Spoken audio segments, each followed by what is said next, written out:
네, 이상경 국토부 1차관이 그동안에 논란을 일었던 발언과 배우자의 아파트 갭 투자 의혹에 대해서 공식 사과했습니다. 여야에서 이 차관의 사퇴를 압박하는 목소리가 나오고 있는데요. 한편 오세훈 서울시장과 정치 브로커 명태균 씨가 국정감사장에서 대면했습니다.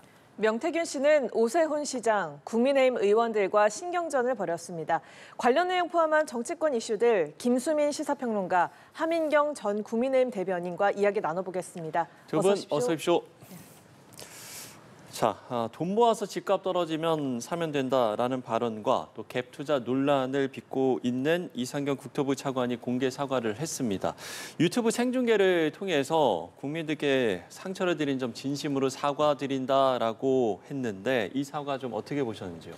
네, 일단 사과는 당연히 해야 되는 그런 행동이겠고 예. 이 발언 내용들을 보면 사실 이번에 굉장히 좀 전격적이고 어떻게 보면 사실은 원래 상황에 비춰보면 과격한 조치입니다. 그러니까 이건 정부 관계자들도 인정할 거예요. 네네. 그만큼 비상한 시국이다라고 설명을 했던 것이거든요. 근데 그런 상황에서 집값이 떨어지면 다시 사면 되지 않느냐라고 하는 것은 사실 이번 조치가 어느 정도 성공을 하더라도 계속해서 갈 수는 없다라고 하는 것이 부동산 전문가들의 예측입니다. 그리고 예. 통하지 못할 수도 있다라고 하는 걱정도 나오고 있거든요. 근데 아직 그 집값이 떨어질 기미도 보이지 않는데 그런 단어를 쓴 것은 상당히 잘못된 것이고, 그리고 이제 갭 투자라든지 이런 것으로 이미 그런 고가 주택을 보유한 공직자 입장에서는 할 수 있는 얘기는 물론 아예 말을 아끼는 것이 최선일 수도 있겠는데 굳이 얘기를 한다면 이거는 그렇다고 해서 그럼 제 집값 또 오르게 놔둘 수는 없지 않겠습니까? 이 정도 얘기는 충분히 할 수 있죠. 근데 그게 아니라 이제 나중에 또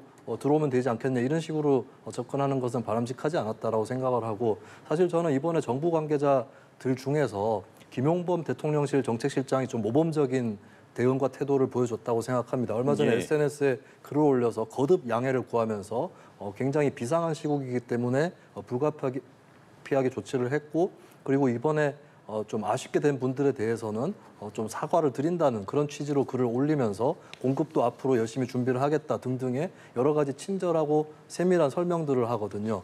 그런 식으로 대처를 했었어야 되는 그런 부분이었고, 그냥 섣불리 대중들이 이 욕망을 갖고 있고 그게 탐욕 수준이다라는 식으로 좀 접근을 하는 그런 이제 기색이 느껴지니까 국민들 반응도 나빴다라고 보여지고, 사실은 좀 이게 원래대로라면 예. 뭐 사과로 끝나도 될 수도 있는 일일 수 있는데, 근데 한편으로는 또 이게 정부 스스로 얘기했듯이 비상한 조치이기 때문에 사퇴 얘기도 나올 수밖에 없을 것 같아요. 우리 야구를 하더라도 보통 때 투수가 초반에 잘 못 던지면 그래도 섣불리 교체를 했다가는 불펜이라든지 이 다른 선수들한테 또 압박이 가기 때문에 네, 예. 어지간하면 일단 더 던지는 쪽으로 해본단 말이죠. 근데 야구도 포스트 시즌이나 국제 경기의 토너먼트가 되면은 처음에 잘 못 던지면 2회 때 교체를 하는 경우도 빠른 있습니다. 교체를 하죠. 네, 그래서 이런 비상한 시국이기 때문에 사퇴 요구가 나올 수밖에 없지 않나 이렇게 생각을 합니다. 예. 여당에서 사과의 목소리가 나왔습니다만 결국 이상경 국토부 차관이 이제 직접 사과를 하게 됐는데 오늘 사과 어떻게 보셨는지요? 저는 이게 사과가 아닌 해명이었다라고 생각을 하는데 그 해명이 더 논란만 이제 키웠다라는 또 말씀드릴 수밖에 없을 것 같습니다.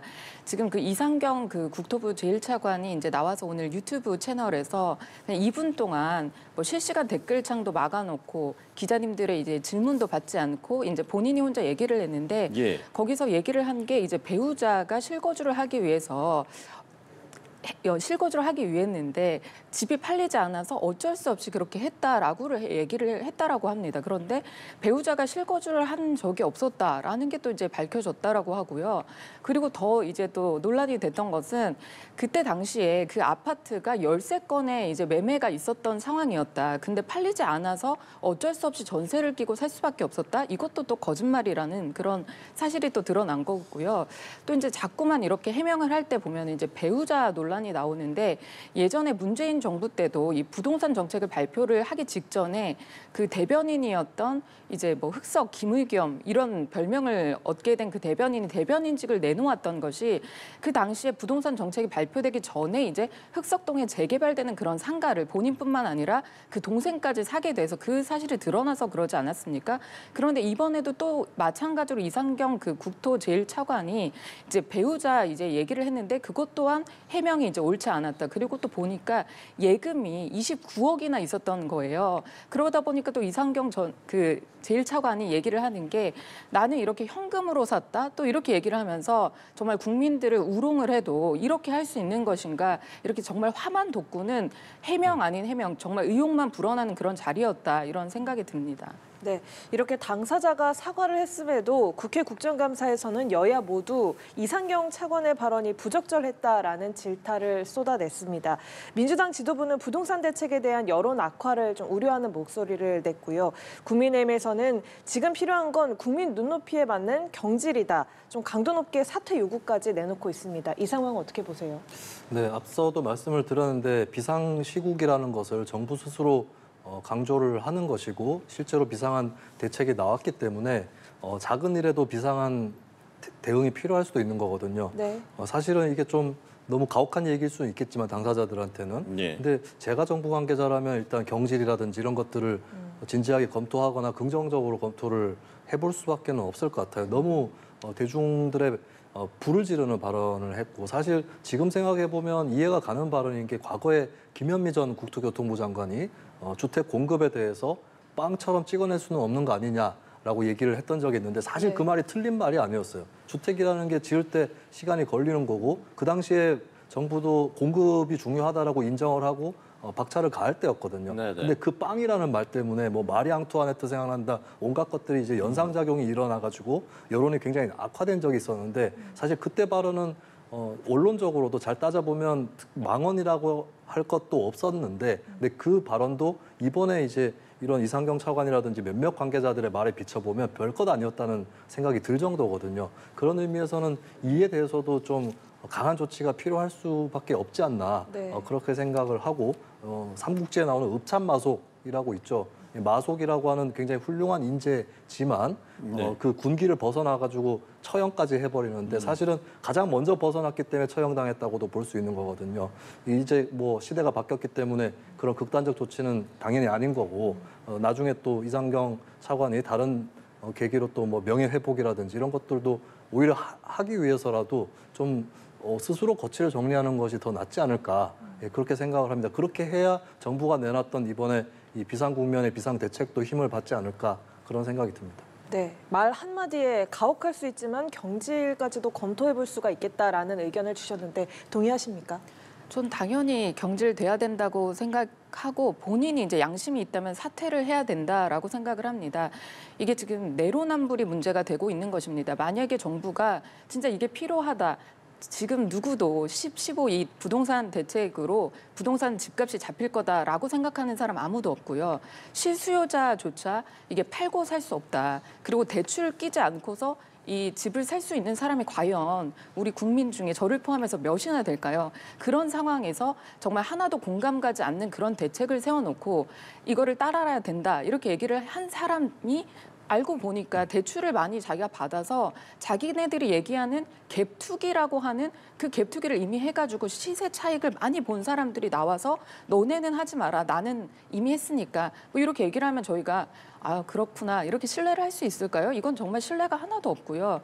이 대책이 과연 누구를 위한 것인가 이런 생각을 다시 한번 불러일으키는 그런 사람이기 때문에 박지원 의원도 얘기를 했잖아요. 너무나 나쁜 사람이다. 이렇게 얘기를 한 만큼 당연히 사퇴를 해야 되고요. 그러다 보니까 오늘 국감장에서 민주당에서 뭐라고까지 얘기를 하냐면 주간 그 집값 이제 통계조차 이제 폐지를 해야 된다. 이런 얘기를 해서 정말로 깜짝 놀랐습니다. 예전에 문재인 정부 때 부동산 정책 실패를 했지 않습니까? 왜냐하면 또 부동산 세금 뭐 보유세 얘기도 나오고 하는데요. 그렇게 해서 이미 이제 실패한 정책, 그러니까 문재인 시즌 2라는 얘기가 나오는데 지금은 더한 심각한 상황이라는 생각이 들고요. 그때는 이제 통계 조작이 있었다 이런 뭐 그런 의혹이 지금 있지 않습니까? 그런데 이제 대놓고 부동산 정책이 안 될 것 같으니까 민주당에서 그 통계조차 이제 내지 말자, 필요 없다, 폐지한다. 이게 정말 나쁜 게 나쁜 정책, 잘못된 정책을 고치려는 그런 생각이 아니라 아예 국민들에게 내놓지 않겠다, 숨기겠다 이렇게 생각하는 이런 무서운 발상 속에 저희 국민들이 있는 것이고 국민들만 더 힘들어진다. 만약에 정부가 진실성 있게 뭐 정말 진정성 있게 국민에게 저희에게 호소하고 싶다라고 한다면 이런 분들은 당연히 사퇴시켜야 된다고 생각합니다. 저희가 봤을 때는 정말 이분이 정말 갭 투자해서 갭 투기해서 본인은 성공했구나 그런 생각밖에 안 들 거다 이런 말씀 드리겠습니다. 예. 자, 지금 이제 부동산 문제가 정치권의 최대 화두로 떠오르다 보니 의원들도 정치권의 이 정치인들의 발언 한마디 한마디가 주목을 받고 있는데 복귀한 민주당 의원이 한 라디오에 출연을 해서 15억 원 정도 아파트는 서민들이 사는 아파트라는 인식이 있다 이런 발언을 하면서 지금 비판이 좀 쏟아지고 있는 것 같습니다. 이 발언은 어떻게 보셨어요? 근데 이거는 복귀왕 의원 말이 곡해가 된 것 같아요. 김재섭 네. 국민의힘 의원이 15억 원이 서민이면 자신은 불가촉 천민이냐라고 얘기를 했는데 잘못 알아들은 게 아닌가 싶습니다. 왜냐하면 무슨 얘기냐면 복귀왕 의원 얘기는 15억 원 정도 아파트 가질 정도면 서민이다 이 얘기가 아니라 네네. 굉장히 경제적으로 상층인 쪽만 규제하는 조치였다. 어지간한 사람들, 뭐 중산층 이하라고 표현을 하셨던데 제가 보기에는 중산층 이하 정도가 아니라 거의 상층 정도는 빼놓고 거기 오히려 규제에서 좀 예외가 되도록 했다는 취지로 얘기를 한 거거든요. 네네. 근데 거기다가 이제 김재섭 의원이 그럼 나는 불가촉 천민이냐라고 받은 거는 이게 대화로 치면 흐름이 이상해요. 그러니까 국민의힘에서 주로 하는 얘기는 아니 고가 주택이라고 해서 규제를 그렇게 하느냐 이게 국민의힘의 당론 아니겠습니까? 근데 지금 복귀왕 의원이 설명을 한 것은 굉장히 기준을 높게 잡은 것이다. 그래서 어지간한 사람들은 해당이 안 되고 고가 주택을 갖고 있는 사람에게 적용이 되는 것이다라고 얘기를 오히려 국민의힘에 맞게 설명해 준 측면이 있어요. 근데 거기다 대고 정반대로 김재섭 의원이 15억 원이 가지면 서민이면 나는 불가촉 천민이냐. 이거는 방향이 정말 잘못된 것이다. 그래서 복귀왕 의원의 표현을 좀 오해 소지가 있게 한 측면이 없지 않는다 해도 잘 이 발언을 살펴보면 15억 원 가지면 서민이다. 뭐 이런 발언을 한 것도 아니고 또 다른 의미로 뭐 규제를 굉장히 넓게 한 것이다라는 의미도 아니었어요. 그러니까 서민은 물론이고 서민이라고 볼 수 없는 사람까지도 규제에 해당이 안 된다는 취지로 얘기를 한 겁니다. 그렇기 때문에 그리고 15억 원이라는 기준이 맞다면 그것이 현실에서 적용이 된다고 친다면 사실 그 정도면 굉장히 높게 기준을 잡아서 당장에 좀 손해를 보거나 아쉽게 되는 그런 분들의 폭을 줄인 셈이거든요. 그렇다면 그게 실증적으로 그게 맞느냐 이건 따져볼 수 있겠지만 복귀왕 의원의 취지 자체가 지금 곡해돼가지고 그렇게 얘기가 나오고 김재섭 의원 또 엉뚱한 반론을 했다고 봅니다. 예. 그러니까 발언의 전후 맥락을 좀 살펴보면 이 복귀왕 의원의 지금 발언이 좀 곡해됐다 이렇게 이야기를 해주셨거든요. 어떻게 보시는지요? 그러니까 저는 이번에 그 15 부동산 대책이 정말로 대책인가 이런 생각이 드는데요. 이거를 민주당 의원들이 계속해서 이제 뭔가 방어를 하려고 하다 보니까 본인들이 얘기하는 뭐 실언이 나왔다라고 얘기를 하는데 이건 저는 실언이라기보다 내로남불이다 이렇게 얘기를 하고 싶습니다. 실언이라는 것은 뭐 내가 이제 잘못 얘기를 했다라는 게 실언인데 다 내로남불이라고 생각이 드는 이유가 지금 이제 이 정책을 내놓은 분들 그러니까 이재명 정부의 뭐 비서관이라든지 뭐 아니면 정부의 그 뭐 지금 뭐 이상경 국토부 장관이라든지 차관이라든지 이런 분들이 다 문제가 되는 거 그리고 또 원내대표 그 김병기 원내대표도 어떻게 이제 빚을 내서 집을 사냐 이렇게 얘기를 했는데 알고 봤더니 본인은 동작구 의원인데 그 송파구의 재개발 예정인 그런 집을 전세를 끼고 샀다. 그게 호가 35억인가요?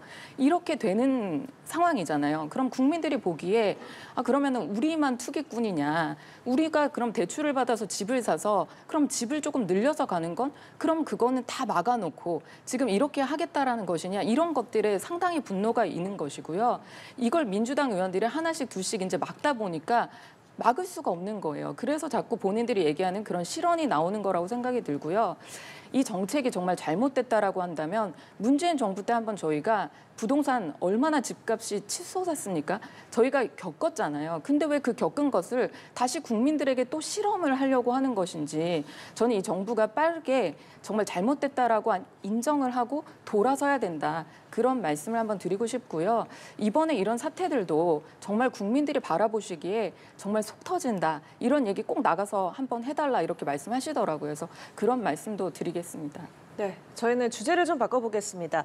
여론조사비 대납 의혹을 두고 진실 공방을 벌여온 오세훈 서울시장과 정치브로커 명태균 씨가 국정감사장에서 마주했습니다. 그 현장 보고 와서 대담 이어가겠습니다. 신상에 본인이 대해서 그런 식으로 하지 마세요. 그러면 아니, 오늘 자. 국민의힘 내가 한 분 한 분씩 내가 여기서 이야기 다 하겠습니다. 자, 저 영태균 아시잖아요. 여기 증인, 계신 분들 중에서 영태균 증인. 저하고 눈을 한번 맞춰보세요. 증인은 지난 2016년 창원시 6급 공무원에게 금전을 요구하며 5급 승진 로비를 하려다가 지난 2019년 7월 사기죄로 징역 10개월 집행유예 2년을 선고받은 적이 있습니까? 선고받았는데 내용이 다릅니다. 아니, 선고받은 적이 있습니까? 선고받았는데 내용이 다르다고 선고는 얘기했습니다. 받았습니까? 네. 예. 그 당시 해당 당사자한테 얼마를 저 건네받으셨습니까? 그런 거 아니고요. 다른 아니, 사람입니다. 일단 받은 그러니까 적이 그 있습니까? 이야기 하지 마십시오. 제가 분명히 했는데 국민의힘 감당 안 될 건데요. 잠깐만 시간 좀 하지 마세요. 홀드하고 본 의원이 위원장님 질문하는 것에 대해서 답을 아니 할수 이 있도록 사건 국정감사와 다시 한번 관련돼서 좀 이야기해 이야기를 주시고요. 네. 예? 오늘 그러면 하루 종일 합시다. 내 씨 다 깎을게. 이 여론조사 결과 그거 의미 있게 보거나 뭐 그럴 대상 자체가 안 될 것 같은데 어떻게 생각하세요? 사실관계에 대해서는 검찰에 가서 진술토록 하겠습니다. 네, 명태균 씨는 자신과 2번 만났다는 오세훈 시장의 말이 거짓이다, 7번 만났다라고 주장을 하고 있고요. 오세훈 시장은 들으신 것처럼 이 사실관계에 대해서는 검찰에 가서 진술하겠다라면서 말을 아끼는 모습을 보였습니다. 일관되게 두 사람의 주장이 엇갈리고 있는데요. 누가 거짓말을 하고 있는 거라고 봐야 될까요? 뭐 현재로서는 확정된 사실관계를 좀 말하기에는 너무 이른 것 같고요. 예. 그리고 요즘에 이제 추가적으로 어떤 의혹 보도나 이런 것들이 잘 안 나오고 있는 그런 국면에서 오랜만에 다시 공방이 벌어지는 모습이거든요. 근데 좀 몇 달 전에 일로 다시 돌아가 본다면 일단 오세훈 시장하고 명태균 씨가 그 당시 서울시장 선거를 보궐선거를 치를 때 만났었다 아니다. 이거 결국에 핵심 쟁점 중에 하나인데 근데 거기에 대해서 일단 만났는지 아닌지 확증할 만한 것은 아직 안 나왔습니다만 근데 명태균 씨 쪽에서 제시를 했던 것이 만난 날짜, 장소, 그리고 횟수 이런 것들에 대해서 굉장히 구체적으로 얘기를 했었던 건 맞거든요. 그리고 미래한국연구소에서 소장을 했던 김태열 씨 같은 경우도 같이 공통된 진술을 한 것이 가장 이제 좀 눈여겨볼 만한 진술이 2021년 3월 9일 시점, 그러니까 막 오세훈 시장이 국민의힘 후보가 됐던 시점이죠. 그때 3월 9일에 김한정 씨가 아니라 김한정 씨의 경우는 오세훈 시장 쪽에서는 별로 쉽게 얘기해서 별로 안 친하다는 취지로 얘기를 좀 멀어졌다 이렇게 얘기를 했었거든요. 근데 김한정 씨가 아니라 강철원 전 부시장하고 만났다라고 하는 진술이 있습니다. 그런 부분들은 일단 그냥 넘길 수만 없는 그런 부분이 될 것 같고 오세훈 시장이 국감에서 일일이 대꾸나 반박을 하지 않는 것은 한편으로 이해합니다. 왜냐하면 수사를 받아야 되는 상황이기 때문에. 네. 근데 어쨌든 간에 명태균 씨 쪽 그리고 주변 사람들 강혜경 씨를 포함해서 했던 진술들이 워낙 구체적이기 때문에 그리고 김한정 씨 수준이 아니라 강철원 전 부시장까지 만났다라고 했다라고 하는 게 사실이라면 어느 정도 시점에서 절연했다라고 하는 오세훈 시장 주장이 기각되는 거거든요. 거의. 그렇기 때문에 이 의혹은 분명히 남아있다. 결국에는 이제 수사로 밝혀질 수밖에 없지 않을까 생각을 합니다. 네, 이 두 사람이 서로가 서로를 거짓말쟁이다라고 몰아붙이고 있거든요. 어떻게 보세요? 저는 이런 특검이 아니라 이런 국감 자체가 상당히 잘못됐다 이렇게 이제 말씀을 드리고 싶습니다. 지금 말씀하신 것처럼 수사 중입니다. 네. 아직 밝혀진 것도 없고요. 심지어 이제 오세훈 시장이 너무나 답답하니까 특검에다가 대지를 해달라라고 본인이 직접 요청을 한 그런 상황이잖아요. 그래서 아마 다음 주에 이제 특검에서 대지를 하게 될 텐데 저렇게 이제 저희가 이제 재판을 하더라도 저 사람의 신뢰성이 얼마나 있는지를 저희가 보게 됩니다. 그 사람의 진술의 신빙성을 위해서요. 저희가 봤을 때 오세훈 시장과 명태균 씨입니다. 명태균 씨가 이렇게 말씀드리긴 참 그렇지만 잃을 것이 없지 않습니까? 그런데 이렇게 국감장에 나와서 지금 사실도 아닌 것을 계속 이제 본인의 주장을 할 수 있도록 이렇게 국감에 부른다라고 하는 것은 상당히 부적절하다 이렇게 생각이 들고요.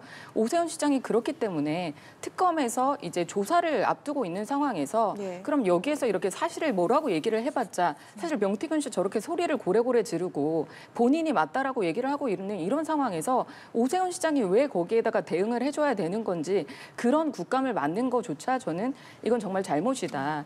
오히려 그 김현지 부속실장이 나와서 왜냐하면은 그때 이재명 그 대통령 뭐 이렇게 보고하지 않았다. 경기지사였을 때 보고했다, 보고 안 했다. 그 바뀐 시점이 변호인이 바뀐 시점이었는데 그때 김현지 실장이 이제 관여를 했다. 이런 진술이 오히려 나왔을 때 그분이 오히려 나와서 얘기를 하면 맞는데 이게 도대체 밝혀지지 않은 그런 조사 중인 사건에 대해서 예. 저렇게 나와서 국감에서 할 수 있는 그런 기회를 준다? 정말 저는 아니라고 생각합니다. 예.